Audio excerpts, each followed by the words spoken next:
nós vamos continuar no nosso estudo em Hebreus.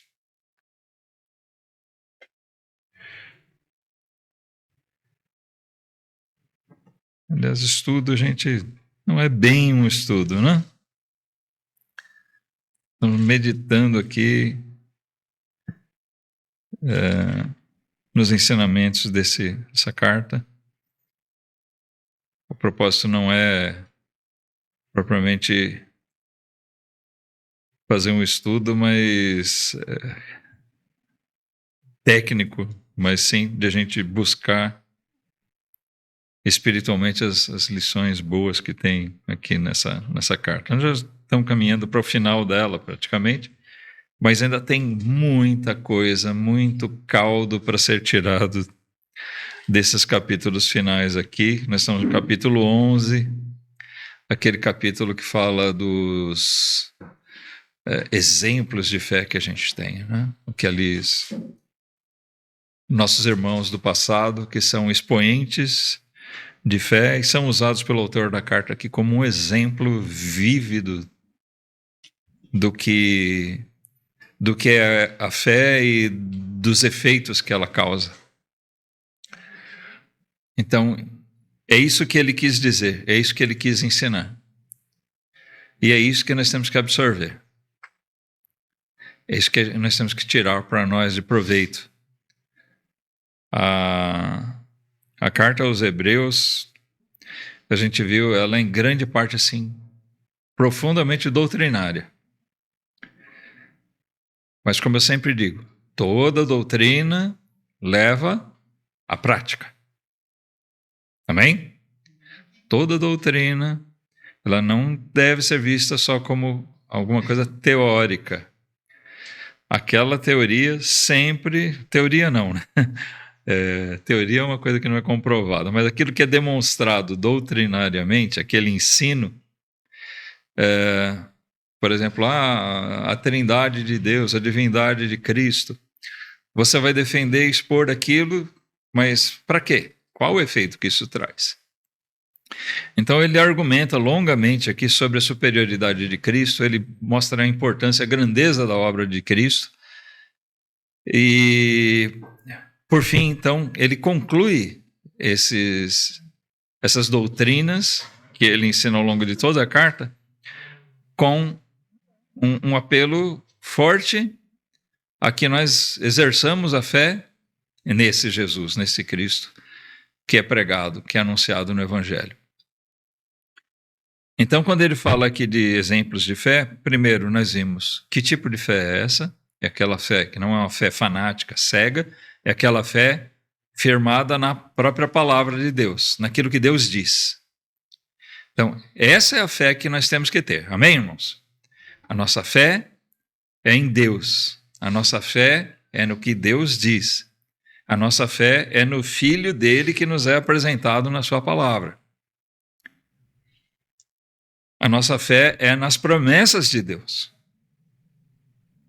Não é na tradição batista, não é no que se faz no momento. A nossa fé é na Bíblia. Muitas igrejas têm se desviado da verdade e têm fracassado na fé porque estão se firmando em outras coisas e não na palavra. Na semana passada, nós vimos que essa fé, nós estamos vendo aqui, à medida que avançamos, né, com os exemplos, nós estamos vendo algumas características. Então, nós vimos no exemplo de Enoque, de Noé, os primeiros aqui, de Abel e Enoque primeiro, nós vimos aquela fé deles que era agradável a Deus. Por quê? Porque ela era confiada nos caminhos, nos ensinos de Deus. O Enoque andou com Deus. Lembrar, para andar com Deus, você tem que estar andando de forma compatível com Ele, certo? Se não estiver de acordo, dois não vão andar juntos. Não é verdade? Para nós andarmos junto com Deus, nós temos que estar afinados, afiados ali, ligados no ensino dele. Então nós vemos que o Abel, e usamos aqui o Abel e o Enoque como exemplos disso, na semana anterior. Na semana passada a gente viu o caso de Noé e Abraão. Essa é a fé que agrada a Deus, essa é a fé que vence o medo também. A fé tem o poder de vencer os inimigos da nossa alma. E o medo é um dos nossos grandes inimigos. O temor é afastado pela fé, quando nós andamos confiados em Deus. Assim Abraão saiu sem saber para onde ia. Noé, diante aquela coisa assustadora que foi anunciada para ele que aconteceria, um dilúvio, destruir tudo. Uma responsabilidade grande dada a ele, e Noé, pela fé, cumpriu seu trabalho, confiou em Deus, construiu a arca, foi pregoeiro da verdade durante todos aqueles anos, ainda que todos rejeitaram, entrou na arca, confiou que Deus preservaria eles, e assim foi. E teve a responsabilidade com os seus filhos, com a sua família, recomeçar tudo. Hoje, nós vamos ver um outro aspecto da fé. A fé que contempla o impossível. A fé nas coisas que, por lógica, são possíveis, são viáveis, ela é uma coisa. Mas, por vezes, a palavra de Deus requer de nós, irmãos, uma fé que vai além disso. Ela requer de nós uma fé que nos leva a crer naquilo que, por lógica humana, que diante dos olhos dos homens parece impossível. Então nós temos aqui, e hoje nós vamos fazer mesmo, eu disse que não é um estudo, mas hoje nós vamos fazer mais em ritmo de estudo, porque nós vamos ler muitos textos para comprovar simplesmente aquilo que é óbvio e objetivo que diz nesses versículos que nós vamos tomar hoje. Capítulo 11 de Hebreus, versículos 11 e 12, e fala de Sara. E depois nós vamos pular alguns versículos, tá? Porque nós vamos tomar Abraão, porque esses dois assuntos estão ligados. Depois nós vamos ver esse intervalo aqui, tá bom? Versículo 13 vai ficar para outra oportunidade. Mas vejam lá comigo. Hebreus 11, 11. Pela fé também a mesma Sara recebeu o poder de conceber. E deu à luz já fora da idade, porquanto teve por fiel aquele que o tinha prometido. Por isso também de um, e esse já amortecido, descenderam tantos em multidão, como as estrelas do céu e como a areia inumerável que está na praia do mar. Então aqui primeiro nós tomamos o exemplo de Sara, a esposa, a companheira de Abraão, nessa jornada de fé, nesses desafios. Deus prometeu a Abraão um filho e fazer desse filho uma geração, uma descendência numerosa. para ser um povo dele. Deus daria a eles uma terra. Mas esse filho não era só de Abraão. Nós vamos relembrar hoje, eles até entenderam que isso poderia ser feito de outra maneira. Até um certo momento. Mas Deus levou eles a entenderem que a promessa de Deus dizia respeito a um filho dado a Abraão com Sara. Seria um filho de Sara. Agora, ela, na idade que tinha, apesar de ainda ser uma bela mulher, ela já tinha cessado, né, seu período menstrual, seu período fértil, ou seja, ela não tinha mais condições, humanamente falando, de gerar um filho.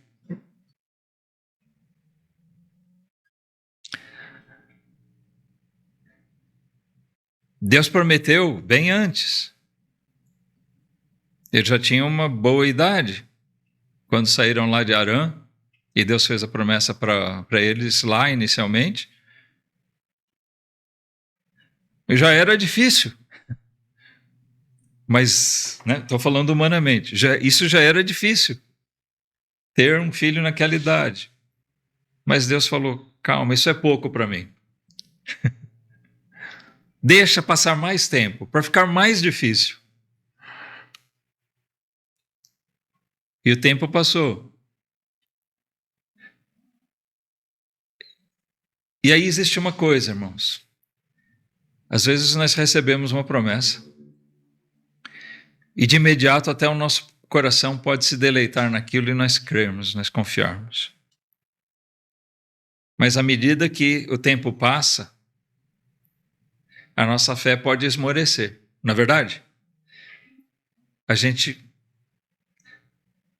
pode enfraquecer naquela nossa confiança. Porque o tempo está passando e isso não acontece. Muita gente questiona a própria promessa da volta de Cristo. Porque o tempo está passando. São 2000 anos já que está se esperando que ele volte. Então muitos são levados a crer que isso não vai acontecer. A mensagem é que ele virá em breve. Mas esse breve, para os homens, já passou muito tempo. E isso faz parecer absurdo e impossível que isso se cumpra. Mas as promessas de Deus, elas são assim, elas têm o tempo determinado. E esse tempo não é determinado por nós, amém? O tempo do cumprimento das promessas de Deus é determinado por Ele. Ele prometeu a Abraão mesmo que enviaria o Messias. Na verdade, ele prometeu para Adão lá no começo que enviaria um Redentor. Isso demorou muito tempo a ser cumprido. Mas se cumpriu. No tempo de Deus. Então, quando o tempo passa, isso tende a parecer para nós, assim como parece aos outros, aos incrédulos, que seja impossível. Mas a fé, aquela fé que agrada a Deus, ela é firmada na palavra. E ainda que o tempo passe, ainda que as circunstâncias pareçam criar um cenário oposto àquilo, nós nos mantemos firmes na confiança de que aquilo vai se cumprir. Bom, mas tem o outro lado aqui, que nós vamos pegar agora, que diz respeito a isso mesmo. Nesse trecho que nós lemos, O autor nos diz que Sara recebeu o poder de dar à luz um filho com 90 anos, fora da idade, porque ela aguardou no Senhor, ela confiou na promessa dele. Mas aí nós temos aquele cenário posterior. Alguns anos mais tarde, o que acontece? Versículo 17. Pela fé, aqui eu quero destacar, pela fé ofereceu Abraão a Isaque, quando foi provado. Sim, aquele que receber as promessas ofereceu o seu unigênito. Que promessas eram? Aquelas de que Deus daria uma descendência numerosa a ele e a terra para eles habitarem. Bom, para que isso acontecesse, ele tinha que ter um filho. Ou mais, para ter uma descendência numerosa, né? Deus deu a ele um único filho, o unigênito. Ou seja, as promessas de Deus ficaram depositadas naquele único filho, Isaque. Mas aí Deus pede a Abraão: me dá ele em oferta. Sacrifica ele. E como nós lemos aqui, ele ofereceu o seu unigênito. Versículo 18. Sendo-lhe dito: em Isaque será chamada a tua descendência, considerou que Deus era poderoso para até dentre os mortos o ressuscitar. E daí também, em figura, ele o recobrou. Então, aqui ele demonstra aquilo que nós temos dito. A nossa fé não é um mero sentimento fanático, mas é aquela confiança que nós depositamos naquilo que Deus diz. Por que é que Abraão confiou e falou: eu vou sacrificar meu filho? Deus ordenou que eu fizesse isso e eu vou fazer. Parece absurdo. De fato, uma das coisas que Deus condena na lei era o costume daqueles povos lá de Canaã que sacrificavam seus filhos. Eles sacrificavam ao deus Moloque. Parece um contrassenso Deus pedir aqui a um crente que sacrifique seu filho. Não é verdade? Não é que parece, é um contrassenso. Abraão poderia ter ficado bem confuso. Né? Imagina que Deus te pedisse uma coisa totalmente contrária àquilo que ele sempre ensinou.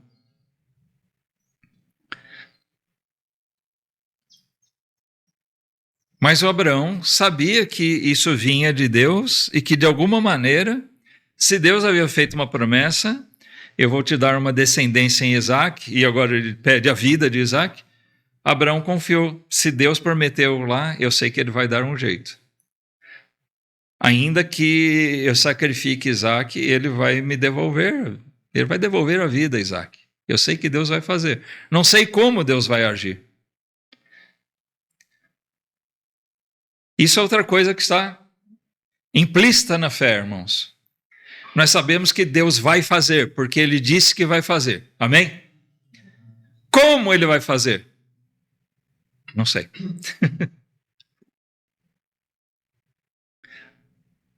Nós conjecturamos muita coisa. É alvo de muito estudo dentro das profecias. Né? Nós sabemos qual é o rumo. Você sabe tudo o que vai acontecer? Eu sei. Eu sei que esse mundo vai de mal a pior. Sabe disso? Esse mundo aqui não vai se converter, não, que nem alguns crentes dizem, né, alguns evangélicos aí, nós vamos converter essa nação, esse país. Eu não tenho essa ilusão. Nós temos que pregar porque Nós sabemos que tem eleitos de Deus que estão aí para ser salvos, que precisam ouvir o Evangelho. Mas nós não devemos ter a ilusão de que nós vamos, adquirir muitas Bíblias, vamos sair aqui pregando em São José e nós vamos converter a cidade de São José dos Campos inteira para Cristo. É um pensamento utópico. Deus pode fazer? Pode. Ele é o Deus do impossível. Mas, a princípio, assim, não é a lógica.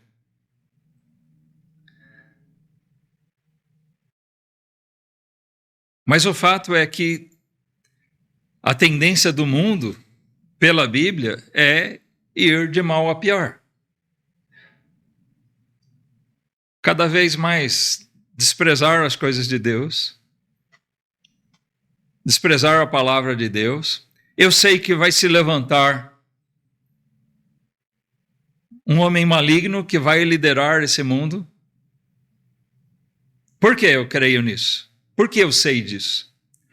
Porque a Bíblia diz que vai ser, que vai acontecer.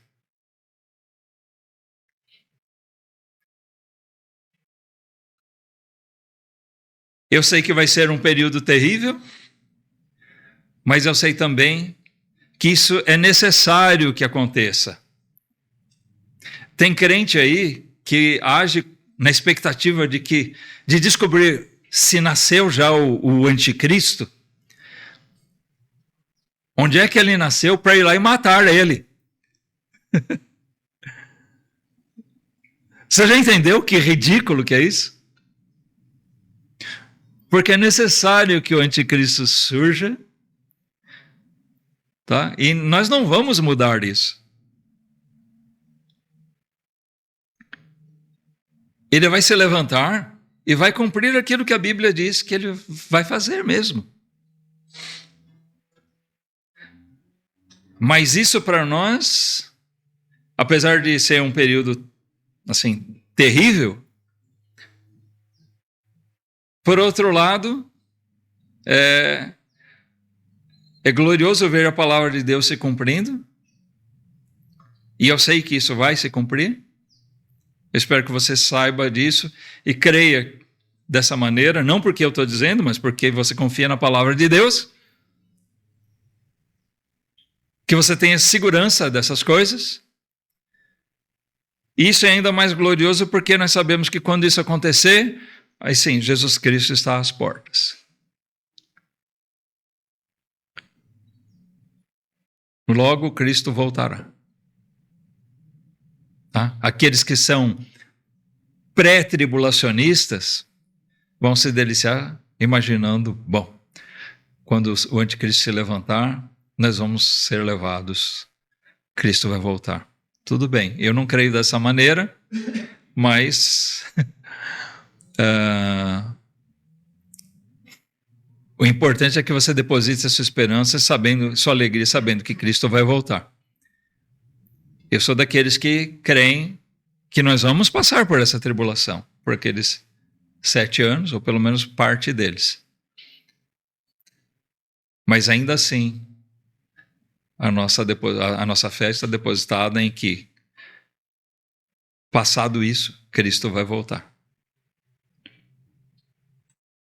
Então, finalmente vai se cumprir aquilo. Eu verei o meu Redentor. Nós sabemos tudo isso porque a Bíblia diz. Parece impossível. Paulo fala de pessoas sendo arrebatadas. A gente fala isso no mundo, o que é que eles fazem? Eles zombam, eles debocham disso. Os mesmos que acreditam em duendes, eles riem da nossa fé de um arrebatamento. Eles riem da volta de Cristo.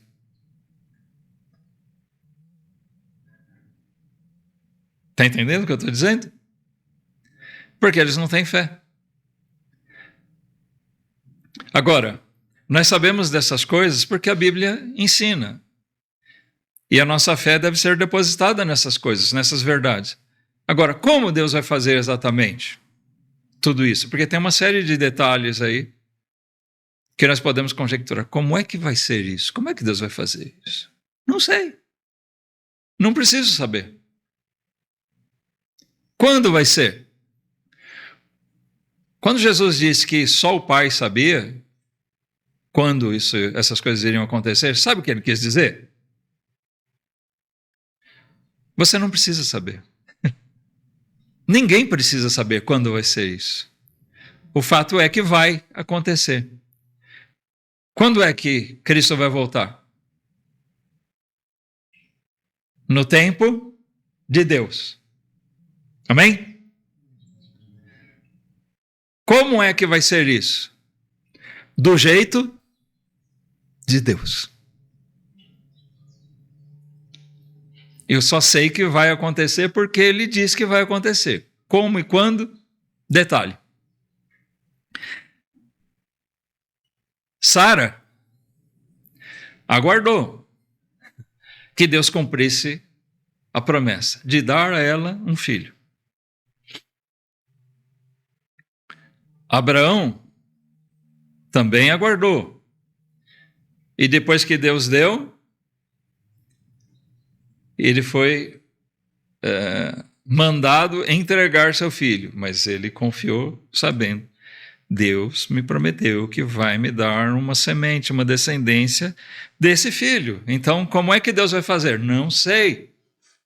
Mas eu vou obedecer e vamos ver no que vai dar. Eu queria ir com vocês lá, ou que vocês venham comigo, lá em Gênesis. A gente vai fazer um passeio aqui, em alguns textos, nessas promessas de Deus. Como Deus foi lidando com Abraão. Tá? Ou seja, o que originou esse cenário? Se Sara e Abraão confiaram em Deus, essa fé foi baseada em quê? É o que a gente vê aqui em Gênesis, tá?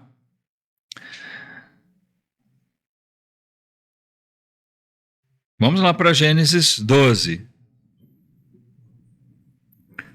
Quando Abraão, ainda chamado Abrão, foi levado por Deus lá para Harã, Deus fez uma promessa para ele.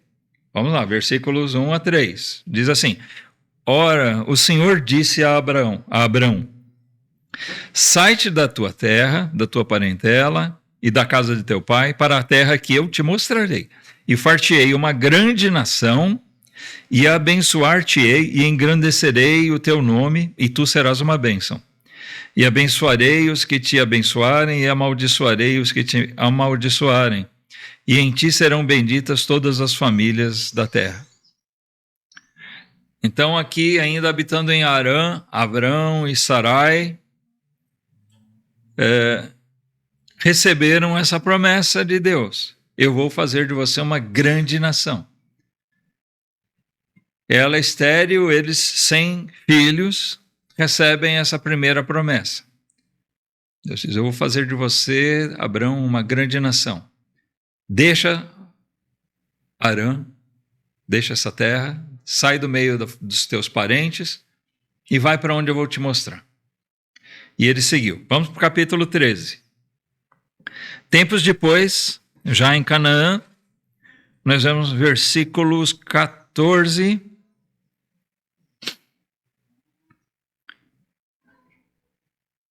E disse o Senhor a Abrão, depois que Ló se apartou dele: levanta agora os teus olhos e olha, desde o lugar onde estás, para o lado do norte, do sul, do oriente e do ocidente. Porque toda essa terra que vês, te hei de dar a ti e à tua descendência para sempre. E farei a tua descendência como o pó da terra, de maneira que, se alguém puder contar o pó da terra, também a tua descendência será contada. Então, mais uma vez, aqui, já em Canaã, Deus promete a Abraão: olha para tudo, aqui onde você está. Nesse momento ele estava ali naquela região que a gente está estudando em geografia bíblica, né? Entre Betel e Ai. Era um lugar alto. E Deus diz: olha para todos os lados aqui, o que você contempla. Tudo isso aqui eu vou dar para você. Tudo isso eu vou dar para sua descendência. E a tua descendência vai ser como o pó da terra. Cada grão. Incontável. Faz um exercício. Chega num lugar onde tem terra e pega ela, raspa um pouquinho, enche a palma da sua mão e começa a contar cada grãozinho. Quanto tempo será que você vai levar para contar aquilo? É impossível, né? É lógico que Deus está falando aqui, é uma hipérbole, né? É uma figura de linguagem, para demonstrar que é incontável. Um grande número. Eu vou te dar uma grande descendência. E ele continuava sem filhos. Capítulo 15. O tempo vai passando.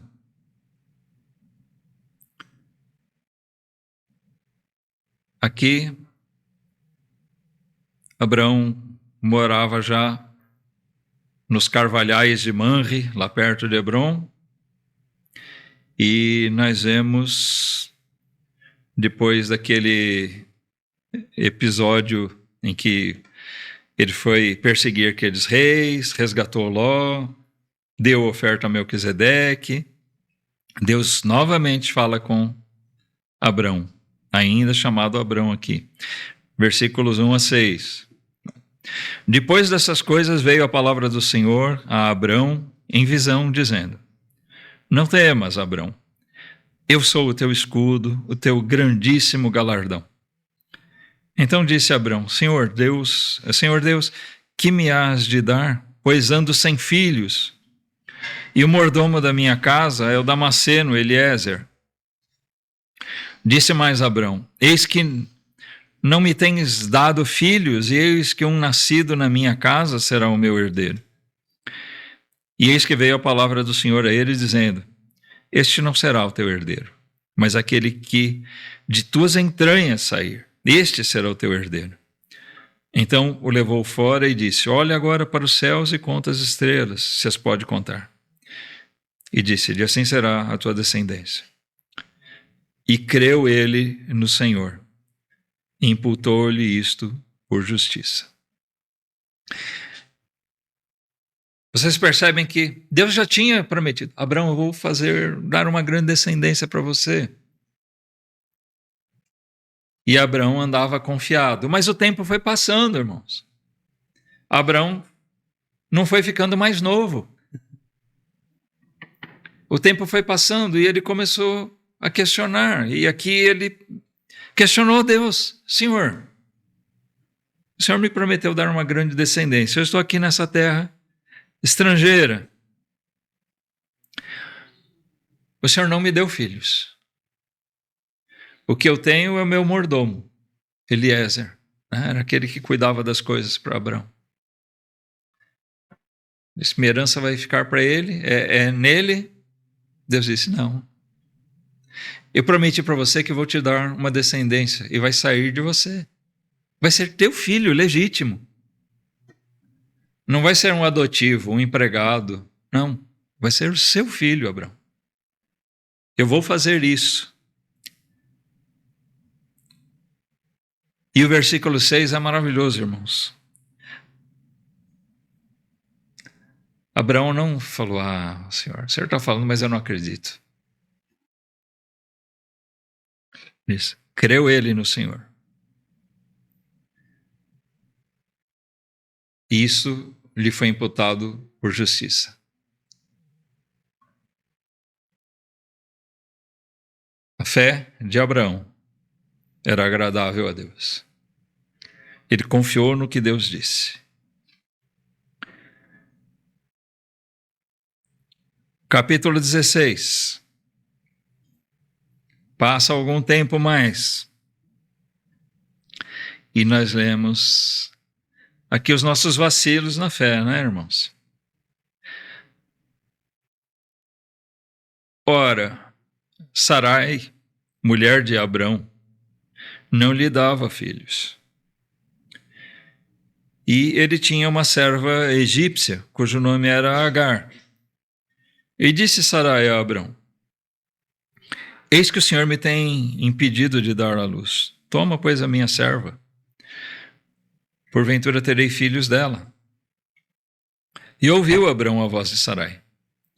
Assim tomou Sarai, mulher de Abrão, a Agar, egípcia, sua serva, e deu-a por mulher a Abrão, seu marido, ao fim de 10 anos que Abrão habitara na terra de Canaã. Ele tinha vindo lá de Harã, desceu para Canaã, foi até o Egito, voltou. Estava habitando ali há 10 anos e a promessa de Deus? Nada. Como é que nós estaríamos no lugar deles? Eu pergunto.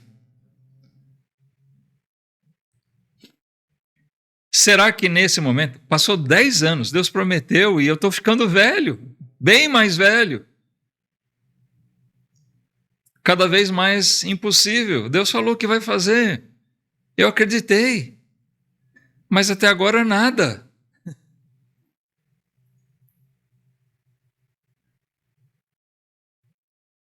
E nós vemos que a iniciativa aqui saiu da própria Sara. Parece uma tentativa desesperada, né? Ela já estava conformada que ela não poderia ter filhos. E ela pensou, será que Deus não está querendo dar um filho para nós? Mas se eu não posso gerar, nós temos a minha serva, Agar. Abrão pode ter um filho com ela, como ela é minha serva, ser reputado como meu filho, né? Bom, isso trouxe uma tremenda encrenca, a gente sabe disso. Trouxe muitos problemas para eles. A gente precisa tomar muito cuidado com isso, irmãos. No meio do caminho, ainda que a gente confie em Deus. Mas, de repente, a gente começar a querer criar atalhos. Fazer do nosso modo. Quem sabe se Deus não está querendo fazer assim e a gente faz do jeito que a gente quer. Está entendendo? Isso é perigoso, irmãos. Atalho não existe em termos de fé. Nós confiamos, não tem como encurtar o caminho. O caminho é aquele que Deus determinou, no tempo e do jeito que Ele diz que vai ser. Se Deus quisesse que eles tivessem um filho através de Agar, Ele teria dito. O Abrão,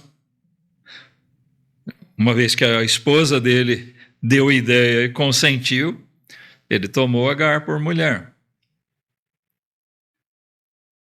Com esse propósito. Sara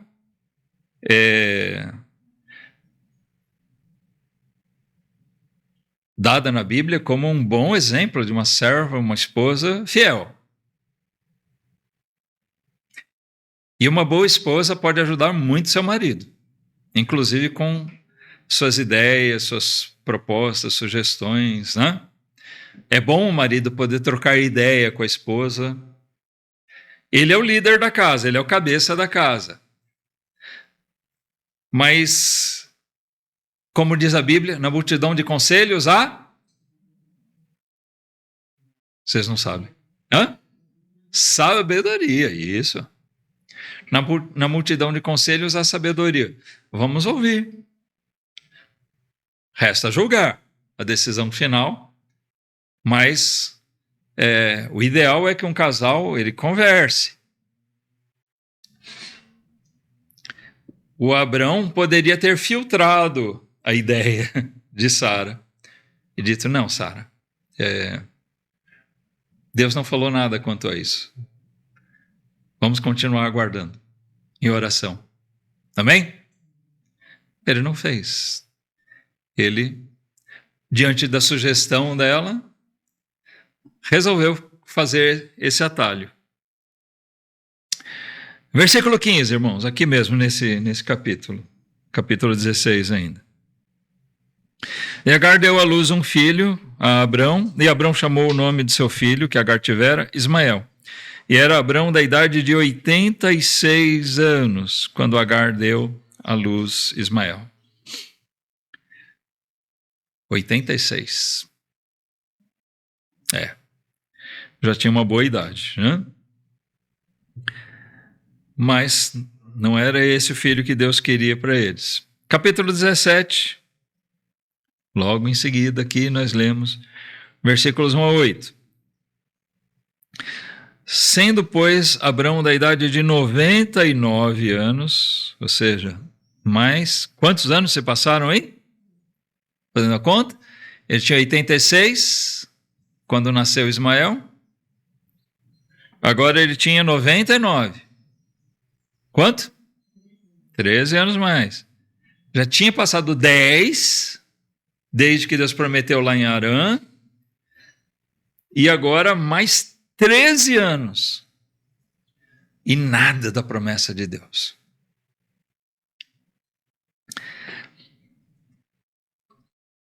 Então, sendo Abrão da idade de 99 anos, apareceu o Senhor a Abrão e disse-lhe: Eu sou o Deus Todo-Poderoso, anda em minha presença e sê perfeito. E porei a minha aliança entre mim e te multiplicarei grandissimamente. Então caiu Abrão sobre o seu rosto e falou Deus com ele, dizendo: Quanto a mim, eis a minha aliança contigo, serás o pai de muitas nações. E não se chamará mais o teu nome Abrão, mas Abraão será o teu nome, porque por pai de muitas nações te tenho posto. E te farei frutificar grandissimamente, e de ti farei nações, e reis sairão de ti. E estabelecerei a minha aliança entre mim e ti, e a tua descendência depois de ti em suas gerações, por aliança perpétua, para te ser a ti por Deus, e a tua descendência depois de ti. E te darei a ti e a tua descendência depois de ti a terra de tuas peregrinações, toda a terra de Canaã, em perpétua possessão, e ser-lhe-ei o seu Deus. Então aqui Deus renovou a promessa, e nós vemos que agora sim estava chegando o tempo de ele cumprir aquilo que ele havia dito. O tempo de Deus está chegando. Abraão e Sara deveriam ter esperado. Versículo 15. E disse Deus mais a Abraão: A Sarai, tua mulher, não chamarás mais pelo nome de Sarai, mas Sara será o seu nome. Porque eu a hei de abençoar e te darei dela um filho. E a abençoarei e será mãe das nações, reis de povos sairão dela. Então caiu Abraão sobre o seu rosto e riu-se e disse no seu coração: A um homem de 100 anos há de nascer um filho? E dará à luz Sara da idade de 90 anos? E disse a Abraão a Deus: Quem dera que viva Ismael diante de teu rosto. E disse Deus: Na verdade, Sara, tua mulher, te dará um filho, e chamarás o seu nome Isaque. E com ele estabelecerei a minha aliança, por aliança perpétua para a sua descendência depois dele. E quanto a Ismael, também te tenho ouvido, eis aqui o tenho abençoado, eu farei frutificar, e o farei multiplicar grandissimamente. 12 príncipes gerará, e dele farei uma grande nação. A minha aliança, porém, estabelecerei com Isaque, o qual Sara dará à luz neste tempo determinado, no ano seguinte. Então aqui nós vemos Abraão aquele que confiou em Deus, aquele que teve fé, isso foi imputado a ele como justiça, o tempo teve o poder de fazer com que ele esmorecesse. Mesmo quando Deus disse aqui, agora, Abraão, eu vou te dar um filho com Sara. Mas, Senhor, agora eu já tenho 100 anos. Eu tenho 99, até ter o filho eu vou ter 100. Sara com 90 anos. O Senhor vai fazer isso agora?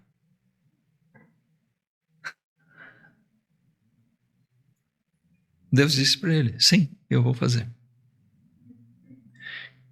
E neste tempo determinado, Sara dará a luz, versículo 21, né? Ela dará a luz neste tempo determinado. É o tempo determinado, é o tempo de Deus. Irmãos, a fé, ela deve fazer com que a gente aguarde o impossível, por mais que o tempo passe. Tenha sempre isso em mente.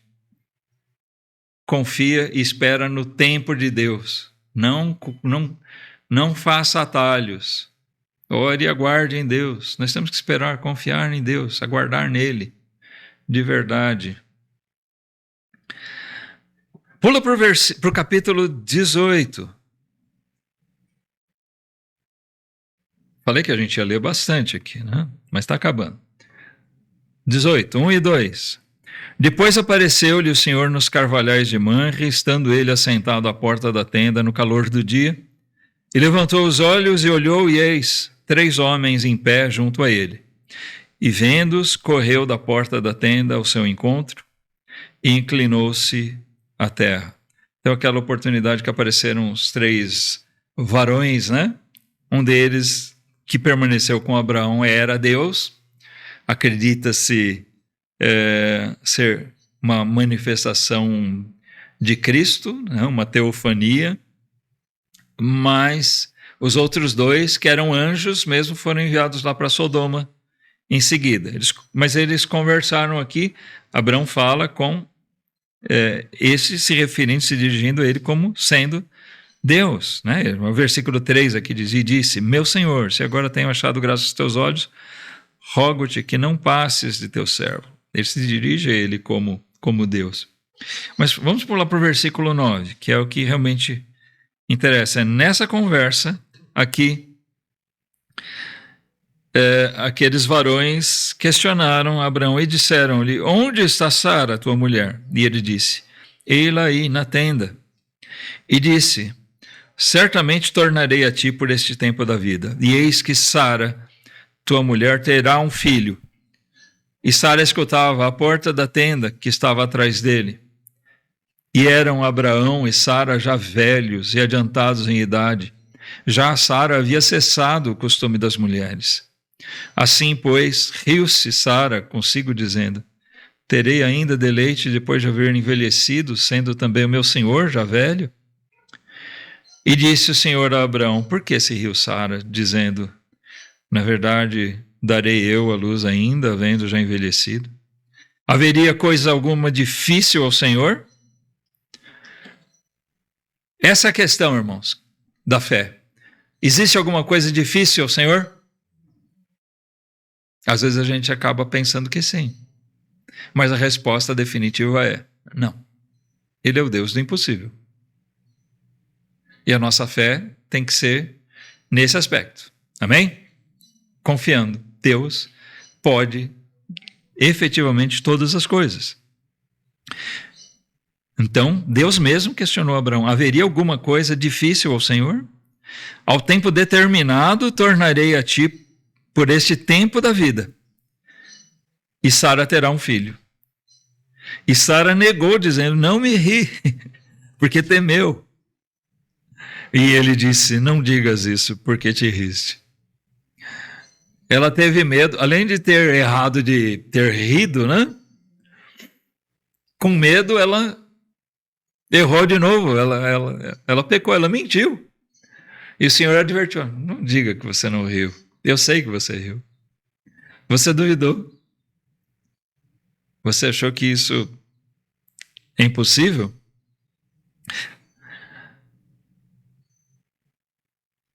Versículo 16, e levantaram-se aqueles homens dali, olharam para o lado de Sodoma, e Abraão ia com eles, acompanhando-os. A conversa, naquele momento, cessou ali, mas ali foi feita a promessa.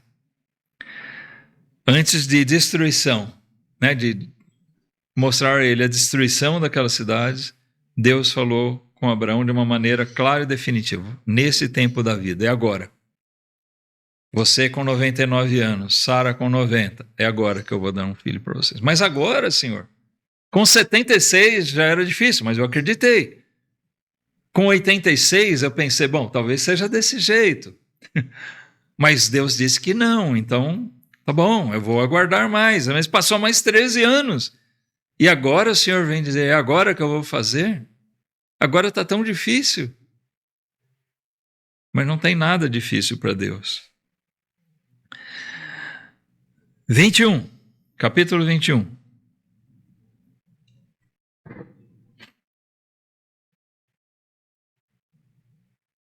Versículo 1 mesmo. E o Senhor visitou a Sara como tinha dito, e fez o Senhor a Sara como tinha prometido. E concebeu Sara e deu a Abraão um filho na sua velhice, ao tempo determinado que Deus lhe tinha falado. E Abraão pôs no filho que lhe nascera, que Sara lhe dera, o nome de Isaque. E Abraão circuncidou seu filho Isaque quando era da idade de 8 dias, como Deus lhe tinha ordenado. E era Abraão da idade de 100 anos quando lhe nasceu Isaque, seu filho.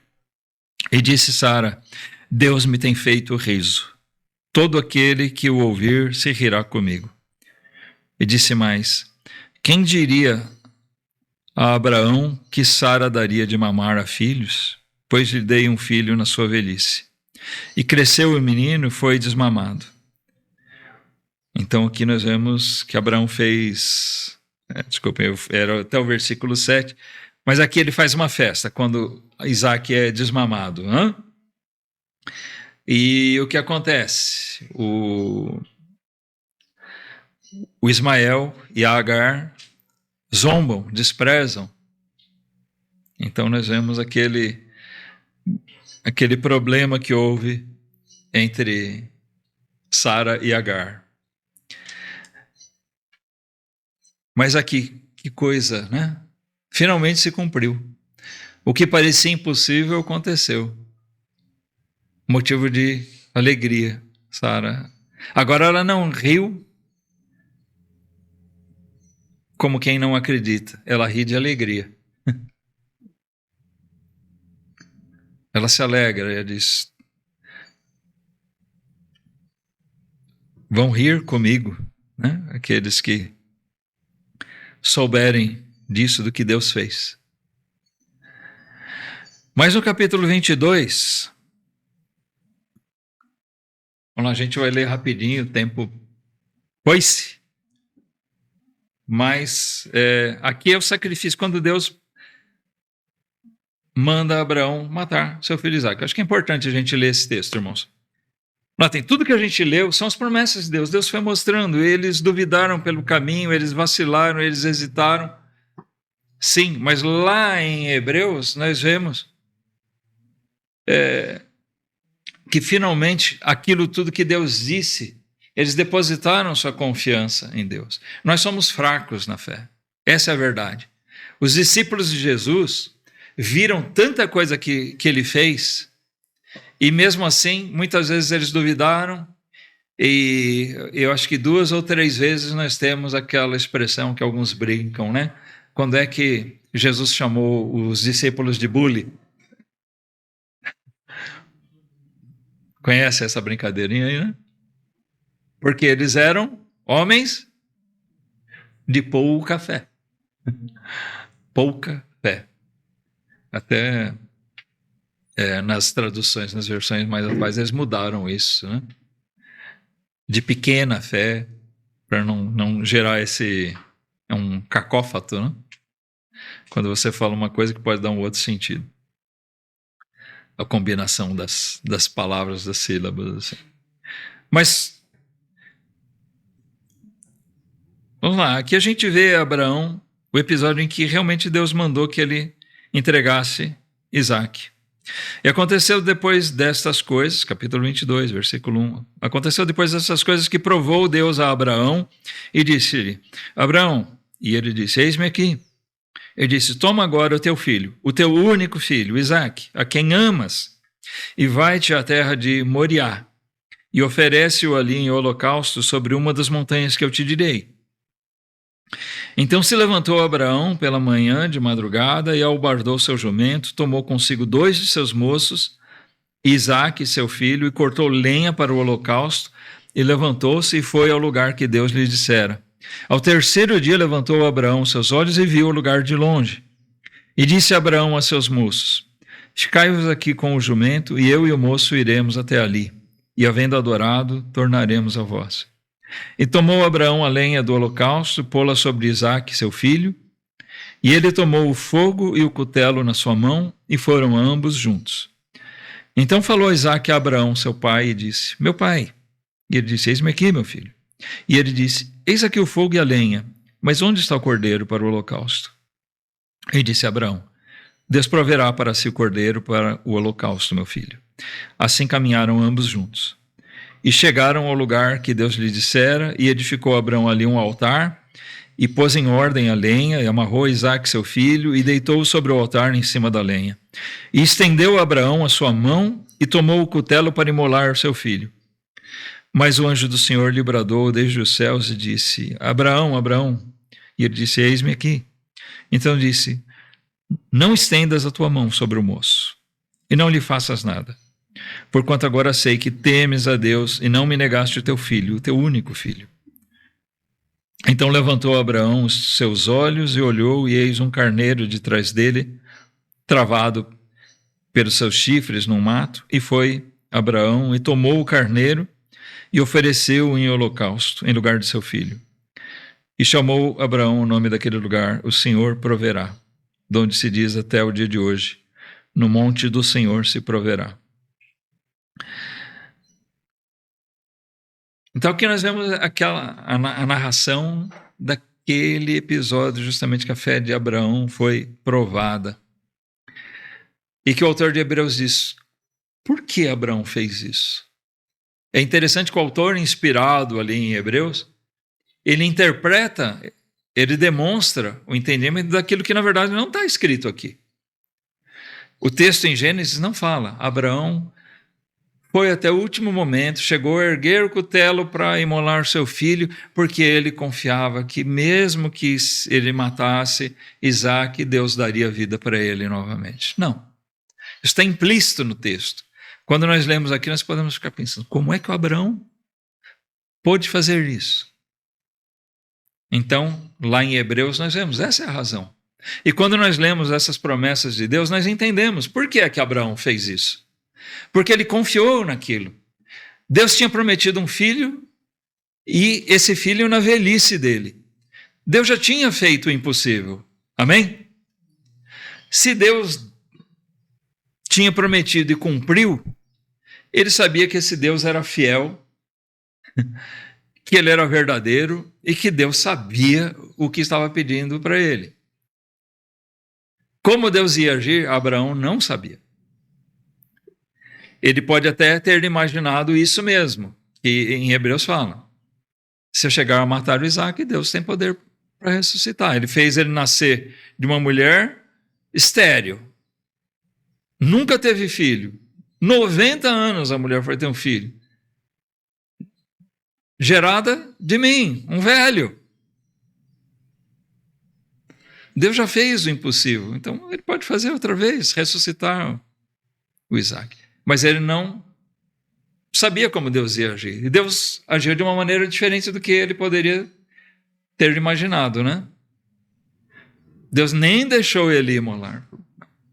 Agora eu já vi a tua fé. Abraão, isso me agrada. Você temeu, você confia, você me obedeceu até o fim. Mas você não vai me dar Isaque. Eu tenho um cordeiro para dar. A promessa do cordeiro, né? Abraão creu em Deus. Irmãos, a gente tem que tirar essas lições aqui. Quando se fala de fé, nós temos que considerar que não é só nas pequenas coisas, nas coisas que parecem elementares ou possíveis. A nossa fé, depositada, firmada no que Deus disse, né? A gente tem que se cercar disso. Deus disse realmente isso? Isso está valendo? Olha, então, nós podemos confiar, mesmo que pareça impossível para todo mundo. Mesmo que isso pareça, às vezes, impossível para nós. E fico alerta, cuidado com os atalhos. Tá? Mas lembrem que a nossa fé é aquela fé firmada na palavra de Deus. É a fé que vence o medo, é a fé que agrada a Deus, é a fé que contempla, que enxerga até o que é impossível. Que Deus abençoe a gente, fortaleça a gente nessa fé. Que a gente exerça esse tipo de fé. Porque isso é agradável a Deus. Amém?